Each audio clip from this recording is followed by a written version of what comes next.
Heads up to the listeners of the Browns Nation station. If you're looking to show your Browns Nation pride, look no further than brownsnationswag.com. They have all the latest and best fan gear to represent your team. Again, that's brownsnationswag.com. Cue the music. It's time to start the show. Welcome to the Browns Nation station. I'm your host, Mark Bergin, joined this evening by my fellow brownsnation.com colleague, Wendi Oliveros. Wendi, the Browns 4-1 after a 32-23 victory over the Indianapolis Colts. 4-1, Wendi, for the first time since 1994. Can't believe the Browns hung on and won this one. It was a crazy game. It had a little bit of everything for everybody. Pick a play, it had it. I couldn't believe it. And especially how well the Browns played in the first half. And that's really my big takeaway from today's game was we saw a first half from Baker Mayfield was about as well as we've seen him play in a Browns uniform. And then in the second half, I don't know if the Colts made adjustments. Certainly, we knew coming into the game how good this Colts defense has played thus far into the 2020 season. But the Browns hung on and they won. First time they started 4-1 since 1994. Bill Belichick was the coach back then, and Nick Saban was the Browns defensive coordinator. That team went 11-5, but who would have thought that the Browns would have the same record through 5 weeks of the season as the defending Super Bowl champions, the Kansas City Chiefs? I can't believe it. I'm still trying to wrap my brain around it, Wendi. I thought that I wrote down that they were flawless in the first half because I really thought that everything went perfectly, with one little teeny tiny exception, but it didn't cost them. Near the end of the first half, when there was about 4 minutes left and the Colts burned all their timeouts, I thought that was a big drive. They came away with a field goal. A touchdown I thought would have been better to go into the half, but otherwise, the decision-making, play calling, everything was stellar in the first half. Yeah, it took a 20-10 lead into halftime. Baker Mayfield was rolling on all cylinders. In the first half, he was 19 of 28. He had 228 yards, 2 touchdowns, and no interceptions. He finished 21 of 37, 247 yards.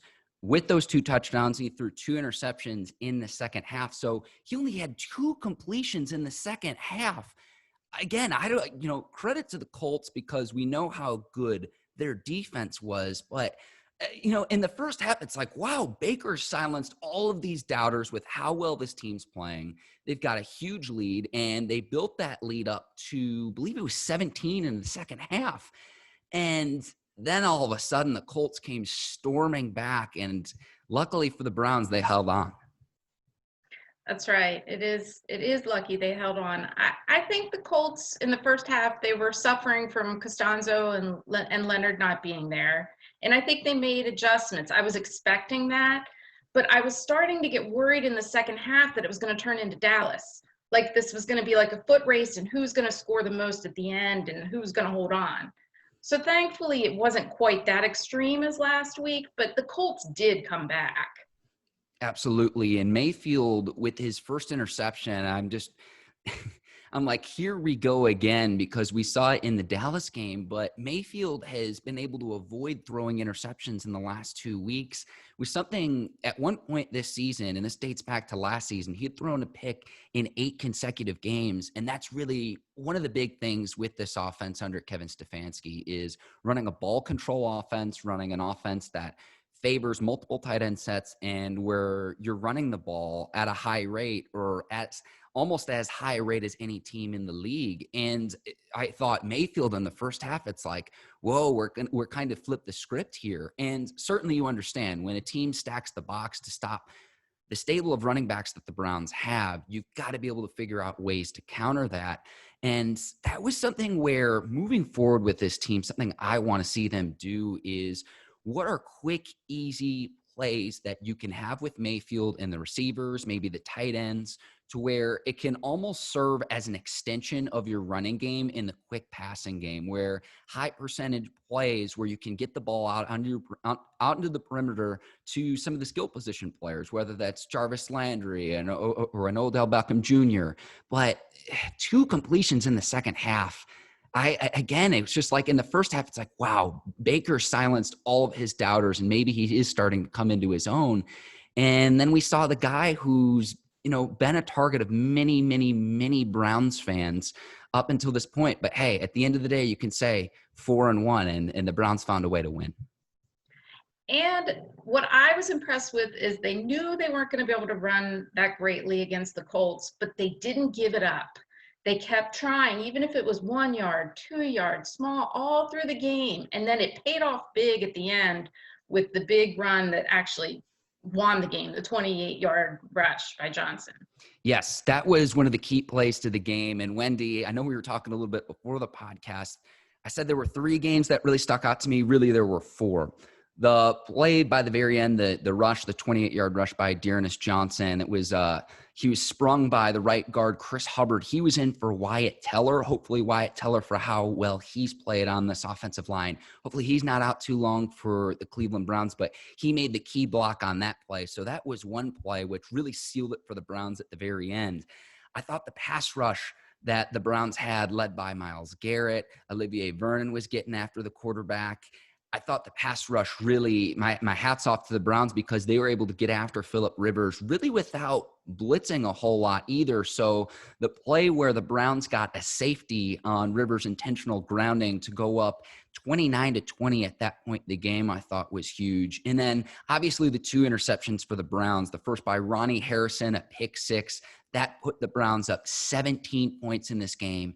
And then Harrison goes off with an injury, and Sheldrick Redwine comes in, and he gets an interception of his own. So the 2 turnovers, huge for the Browns in this one. But really, those 4 plays were the 4 that stuck out to me in today's game.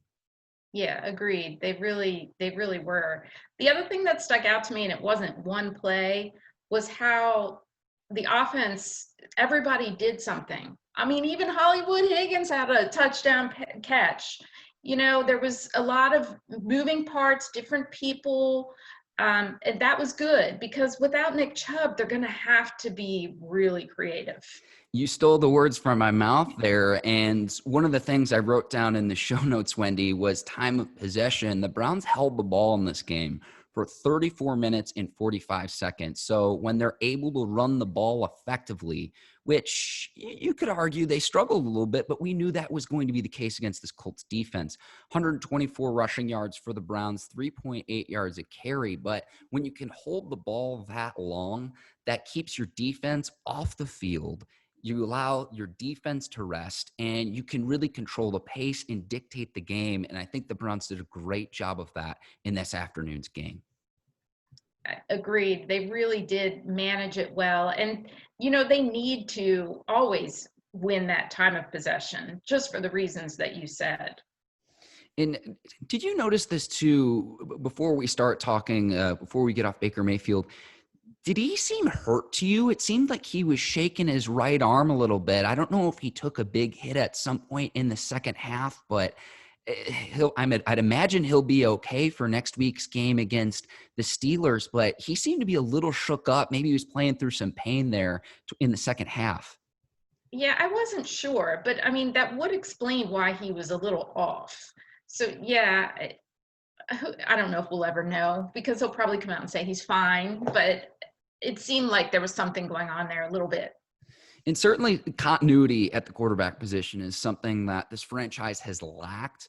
And they had a graphic on the screen where Mayfield has now made his 34th consecutive start. And again, I know this is a guy who's taken a fair share of criticism from Browns fans.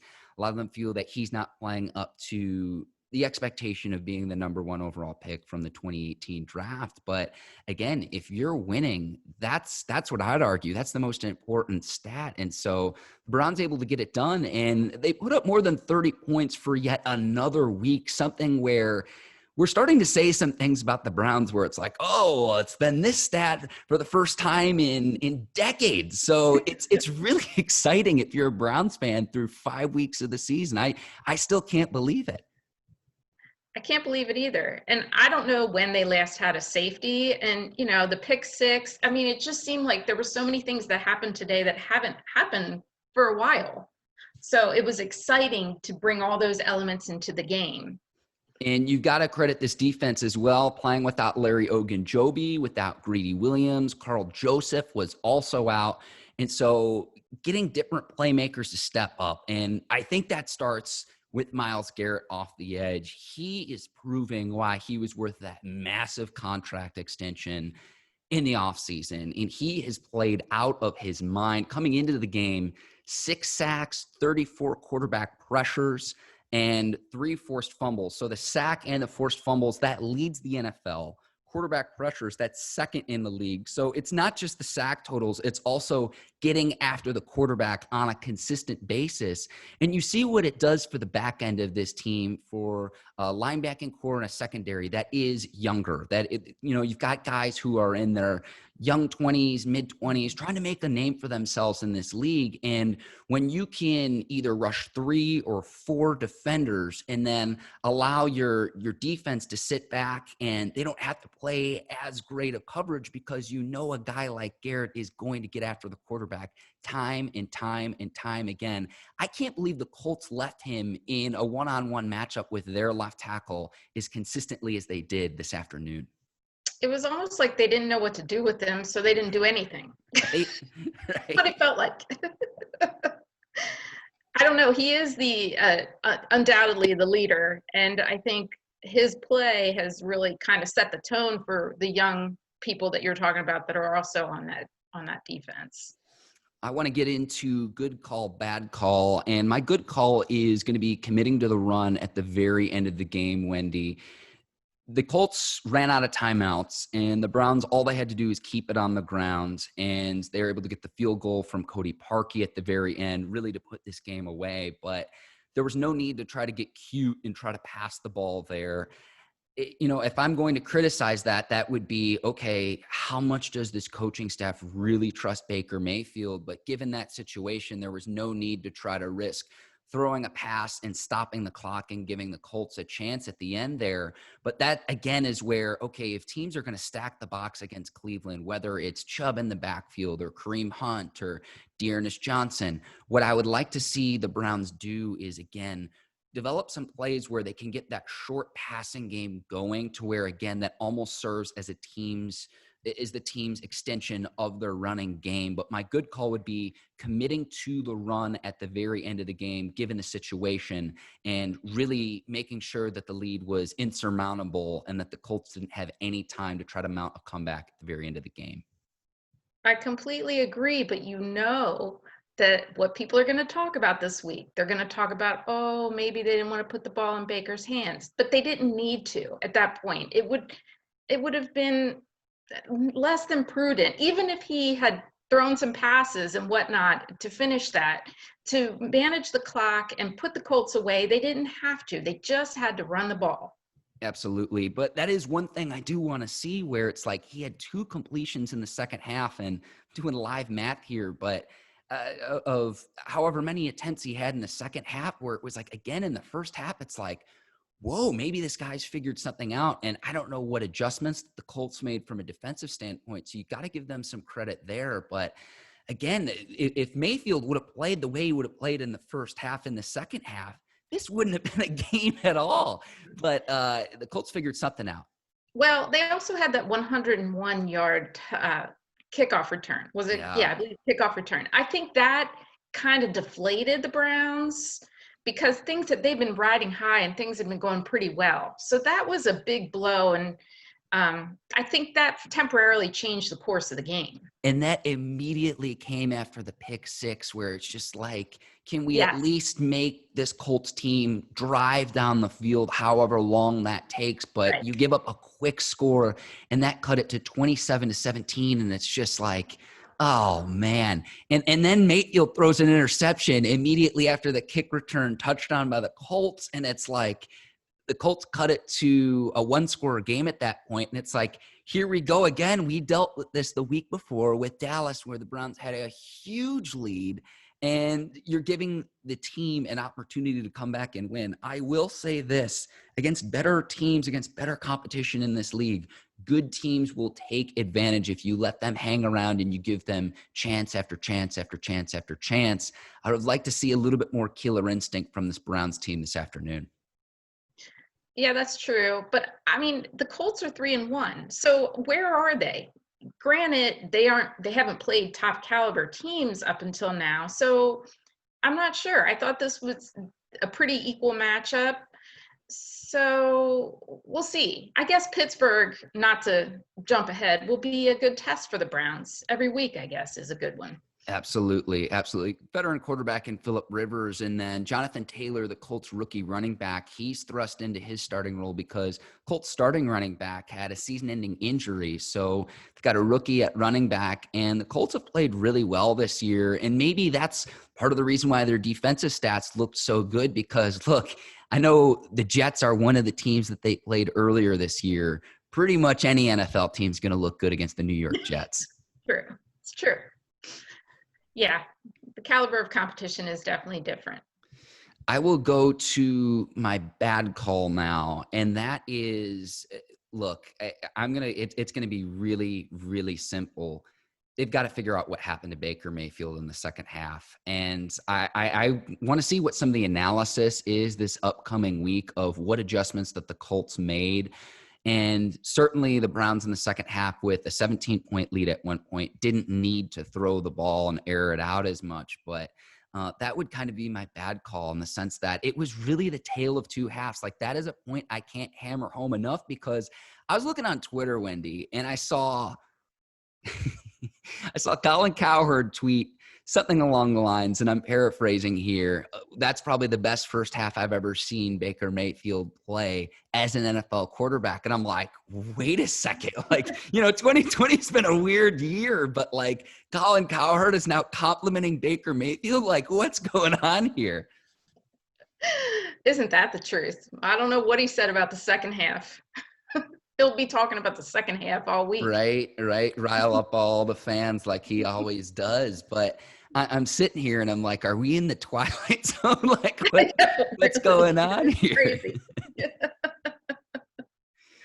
I will say this. The Colts did a good job of shutting down the Browns running game. The Browns were led by Kareem Hunt, 20 carries, 72 yards. And so I like to see Hunt carry the load with Chubb out. That was one of the questions I had going into the week. Kareem Hunt nursing a groin injury and playing through that. And last week when Chubb went down in the injury in the Dallas game, that was the immediate question I had was, okay, as soon as Chubb goes down, why isn't Hunt having the most touches, the most carries, and he's playing through that groin injury, but 20 carries today seems to be a full go. It's encouraging to see. I'd like to see him get a little bit more yardage, but you knew that it was going to be a bit of a struggle against this Colts defense. Dearness Johnson, 8 carries, 32 yards. I think he's played really well in this role. And even when Chubb comes back in a few weeks here, I know the Browns have had a two-headed monster with Chubb and Hunt, but Dearness Johnson, I think, has earned himself some playing time. He's one of those guys where if you can get him in space, you see how effective he is. He's a really, really good young back. Yes, he is. And I was encouraged today by Hunt also because it didn't seem to be any sign of injury in his movement. He had a receiving touchdown, which was always a plus with having him on the field too. But you're right about Johnson. He has really stepped up and deserves a role when Chubb comes back. And it's just amazing. I know Browns fans have looked at this roster and said, well, they've got an AFC Pro Bowl roster with all the different skill position players, but you get Landry going, you get Beckham going, and really from an offensive standpoint, it's like, okay, which guy does the defense want to take away? Pick your poison, because then whichever one-on-one matchup we have, that's the matchup we're going to exploit and utilize. And so whether that's getting Hunt the ball out of the backfield in the passing game, I think that's one skill set where he is actually better than Nick Chubb is as a receiver out of the backfield. And they did that today. And with his receiving touchdown, he had 3 receptions out of the backfield on 4 targets. That's something I always look at too, Wendi, is, okay, if a guy goes off, he has a lot of receptions. How efficient is he? And that's something where Jarvis Landry has typically had a better connection, a better rapport with Baker Mayfield. Landry had 4 receptions, 88 yards on 9 targets today. I was glad to see he came back into the game. He had the wind knocked out of him early, and it was like, oh no, is Jarvis going down? But he was back into the game. Odell Beckham Jr., 5 receptions, 58 yards on 9 targets. And so that's one thing with OBJ. I know a lot of Browns fans say we need to feed OBJ the ball. But again, if you're trying to force it to him, we know what he can do in open space, but you've got to be selective. And it's good to see that he's starting to develop more rapport, and he's starting to gel a little bit more with Baker. And that's something I want to continue to see with this offense. Yeah, he does seem to be more comfortable this year, and he's healthy, so that's all positive. One thing I thought was weird today, though, was the tight ends. Did Harrison Bryant, I think that maybe he had one pass thrown toward him, that it was an incompletion. There wasn't much tight end activity. Yes, he had one target, did not make the catch, but remember, David Njoku is also back this afternoon, and so Njoku had 1 reception for 6 yards.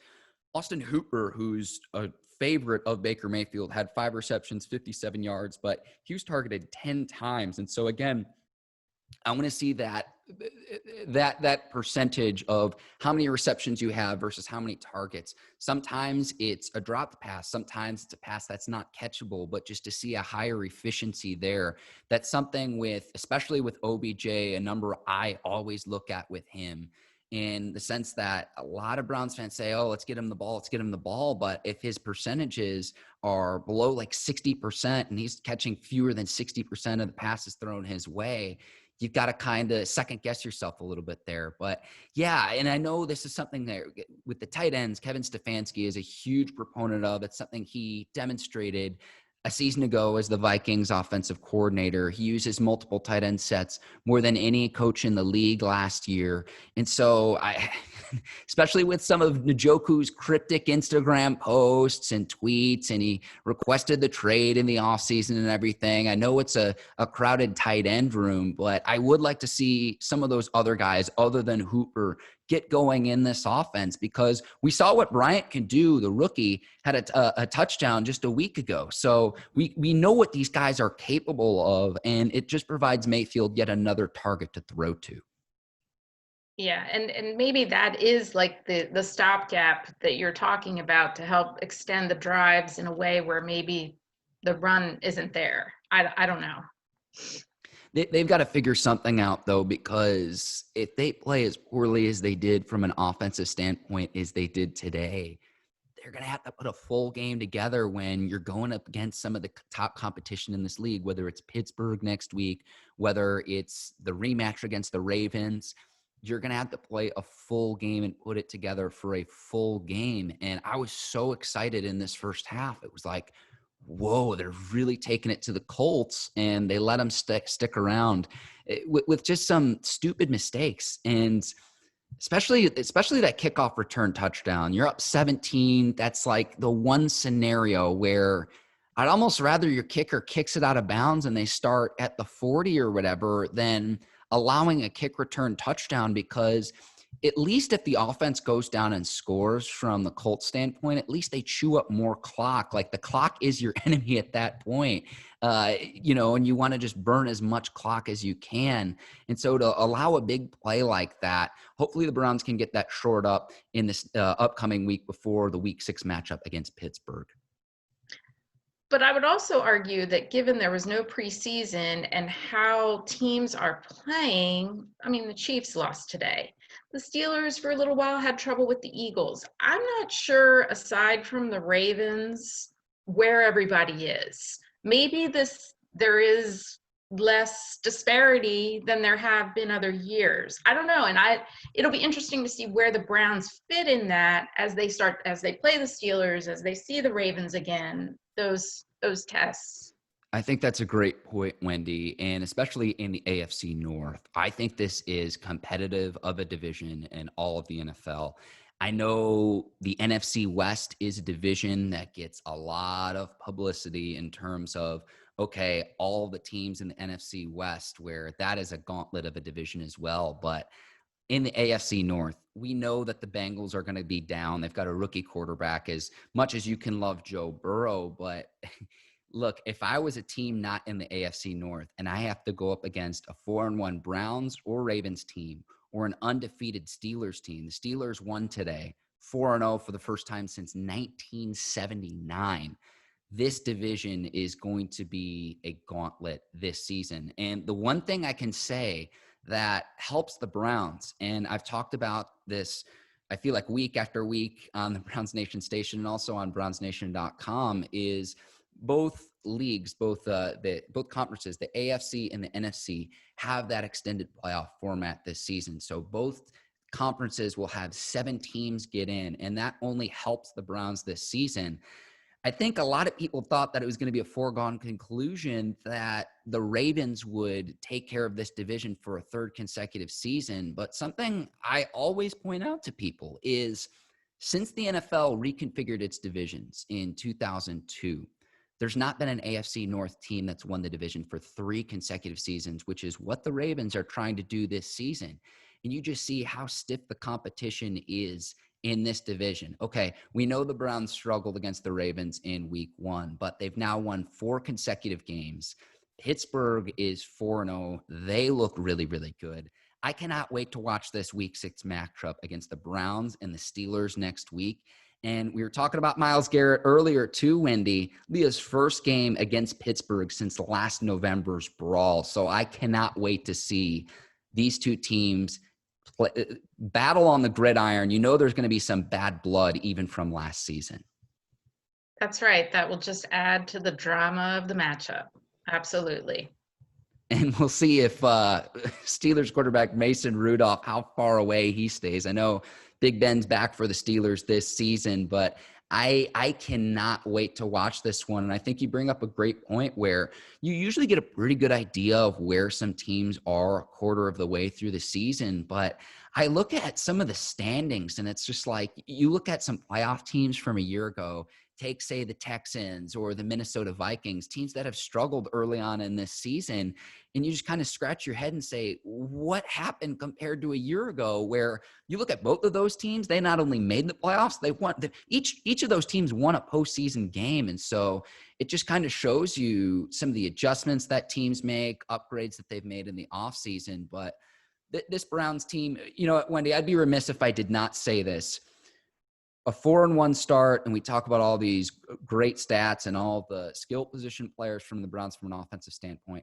How about this offensive line? How well they've played. And that was a focus that the front office made in the offseason, drafting Jedrick Wills in the first round out of Alabama, bringing in Jack Conklin. Wyatt Teller's played out of his mind this season. This offensive line dominates the line of scrimmage up front, and we see what this team can do with talented skill position players, but really the running backs who have really made this team go. I'm remiss if I don't give the offensive line its due credit, because they've played outstanding through 5 weeks this season. And they're usually the unsung heroes, or if they're not playing well, the first group to be criticized. They've played great, and they're young, and they're a mix of new players that haven't played together. And I mean, Baker's success relies on them a little bit too. You know what? They're keeping him upright, keep giving him time. So yes, they've been quietly doing their job very well.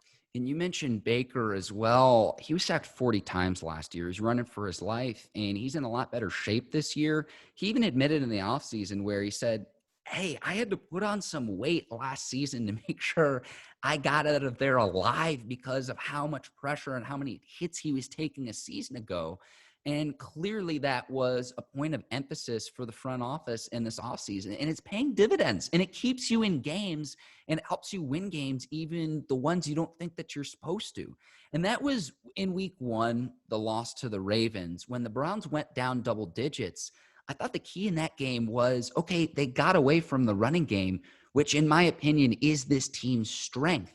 And so if they can keep it within 1-score games to where they don't have to abandon the ground game, if they can consistently run the football, that sets everything else up. It sets up the play action pass. It sets up the passing game to the tight ends and the receivers, to where if you're effectively running the ball and you're forcing a defense to have to put 8 guys in the box, that then will then free things up for Jarvis and OBJ on the outside. And I'll say this, OBJ in a one-on-one situation, I'll take him against almost any corner in this league. And so that was something where last week we saw in the Dallas game where it was like, okay, what is your counter to a team taking away the running game. And that's what we saw. And again, that goes back to my point of defenses are going to have to pick their poison with this offense. And when was the last time you were able to say that about a Browns team?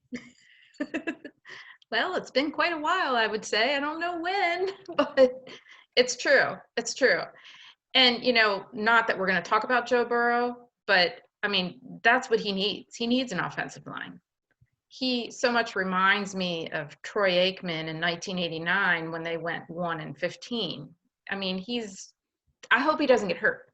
That's because that is what the offensive line does. 100%. 100%. And you can see how much promise he has, even as a rookie. Hopefully he can get through all 16 games. And look, when the Bengals make upgrades in the offseason and Joe Burrow goes into year 2, year 3, further down the line, you're going to see yet another team emerge in this division. You know what, Wendy, I'm going to put this out there. I've really been thinking about this the last few weeks. I think the AFC North is as good as any division in football, even as good as the NFC West. We know how bad the NFC East is. That's been, you might see a team finish 500 and make the playoffs in the NFC East, but I'm just looking at the standings. And again, you've got the Browns and Ravens at 4-1. The Steelers are 4-0. Remember, their week 4 matchup against the Titans got postponed because of a COVID outbreak. And obviously we know that the Bengals are going to struggle this year under Burrow, but I'm looking at this division and it's like, I want no part of any of the teams in the AFC North. That's exactly right. I mean, there's no gimmies. Even the Bengals aren't a gimme, despite what they've got going against them right now. And they've got some firepower offensively, whether it's mixing out of the backfield, some of their receivers. And I mean, look, I know the Ravens took care of business today and the Ravens beat the Bengals 27-3. But again, this is a division. I'm going to say this on the record on tonight's podcast because I've really been thinking about this. And it's like, well, we hear all the time about how competitive the NFC West is. And look, the Rams are good. The Cardinals are up and coming. The Seahawks are good. And I believe the 49ers make up the 4 teams in that division. But the AFC North is right there. And especially with how good some of the defense. Look, I look at Pittsburgh's defense. I look at the Ravens' defense too. Like, if I'm an opposing quarterback, like, no thanks. No thanks. And if I have to play the Browns, you mean I have to try to block Myles Garrett off the edge or I'm going to be running for my life? And the thing with Garrett that's so impressive to me is he's got these, like, cat-like quick reflexes off the edge in the sense that there's some guys that just go for the bone-crushing hit. He is cognizant of the football and tries to go for the strip sack, and he's been so good at it. It's like watching art in some ways.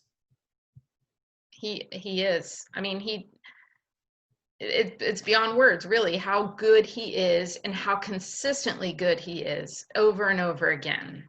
And I really think if the Browns keep winning and he keeps the statistical output, he's got to be in the conversation for Defensive Player of the Year. I don't want to say, through 5 games, there's still a lot of season that's going to happen. But just the way that he's played for this Browns team, he's been a true difference maker. And once this defense starts to gel, once some of the younger guys get more comfortable, I can't wait to see them to be able to adjust to Garrett's so quick off the edge to where they can play more aggressively and they can jump passes and they can try to anticipate what the offense is going to do because of the pressure that Garrett is creating off the edge. And then at the very least, from an offensive standpoint, you're going to have to try to double Garrett. You're going to have to try to chip him off the edge with a tight end or a running back. So then maybe you have to allocate 2, maybe sometimes 3 players to try to stop him. What that does for the rest of this defense, I cannot wait to see that in the coming weeks. The other thing is the intangibles that are coming. I wonder if there's any ramifications to the Steelers having to take a bye week earlier than expected. I wondered that today when I saw him. I wonder if that's going to trickle through. I think Stefanski has said all along, everybody's dealing with the same issues this year, be it injury, COVID, whatever. The team that steps up and whatever is thrown to them deals with it is going to fare the best. But I'm just not sure where all that's going to play out yet either.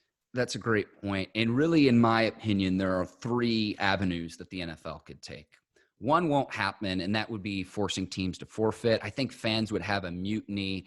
And because you haven't made any teams forfeit yet, you would then have, you've already set a precedent. So that won't happen. But if that did, unless a team deliberately put themselves in a situation to where they had an outbreak and they were doing things that they weren't supposed to, we're still trying to sort out what exactly is going on with the Titans, but we'll see. So that's one avenue. I don't think that'll happen. Here are the other two.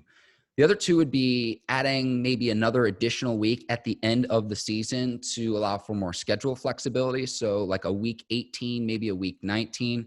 You might have to bump back the start of the playoffs if you do that. But if there are going to be more postponements, you get more flexibility in doing that. I think that could be an option, but I don't know all of the broadcast and television rights that the league has with its teams, in the sense that they're trying to get in all 16 regular season games. But if you add an additional week, I think you allow for more flexibility. That would be another avenue. Or third, you might have to concede that not all the teams in the league will play all 16 regular season games, and some divisions might have to be determined by win percentage. You look at a division right now like the AFC North, where there's a lot of proximity at the very top of the division. That might not work for a division like the AFC North. But if you look at some other divisions where you get later on into the season where it's like, okay, the leader in that division is 3 or 4 games above the next team in the division, do we really need all 16 games played? The league's going to have to try to figure that out. And it's been kind of, look, I don't envy the person that has to try to figure out all of the scheduling issues that the league has had with COVID outbreaks, but it's something we'll see what happens. But I think either option 2 or option 3 are the best way to go about this from an NFL standpoint. I agree. And I think at one point I heard that they were at least fact finding if the Super Bowl could be delayed, in terms of location and logistics. So maybe that is a possibility to kind of create a more even keel this year as much as humanly possible. Absolutely. And right now, Super Bowl 55 is scheduled for February the 7th. It'll be at Raymond James Stadium in Tampa, Florida. And so we'll see. That is a very real possibility, Wendi. But then, if you push back the Super Bowl, you then got to figure out the logistics of, okay, we've got to book all these hotel rooms and everything that goes, really everything surrounding the Super Bowl more so than the game itself. But look, the league's got to do its best to make sure it's protecting its players, the coaching staffs, the personnel, everyone associated with these teams. But again, this is the thing that's really unfortunate is there's no great solution where everyone says, you know what, this is what we're content with this. There's going to have to be some compromise. It's going to be an imperfect season. And I think all of the teams knew that coming in. And so we'll see what happens. But again, I don't know how much longer the league can continue to reconfigure its schedule to try to make this work, especially as more and more teams are getting outbreaks. It's going to be interesting to see how all this plays out. It will be. It will, and when you talk about the Super Bowl, who's to say there'll be fans there? I don't know. I mean, that's another huge difference if that would actually happen.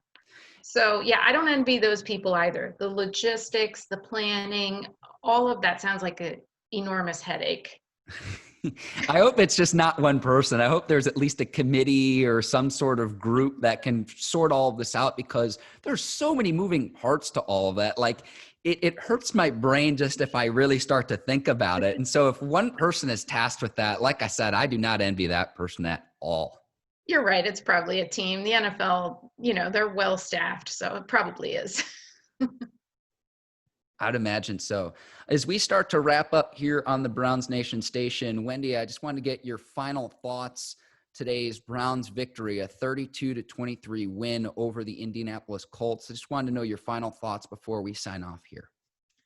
My final thought was that it was a complete team effort, and, players that hadn't been huge contributors up till week 5 paid off and did good things both on the defensive and offensive side. And, you know, the game management was great. The first half was awesome.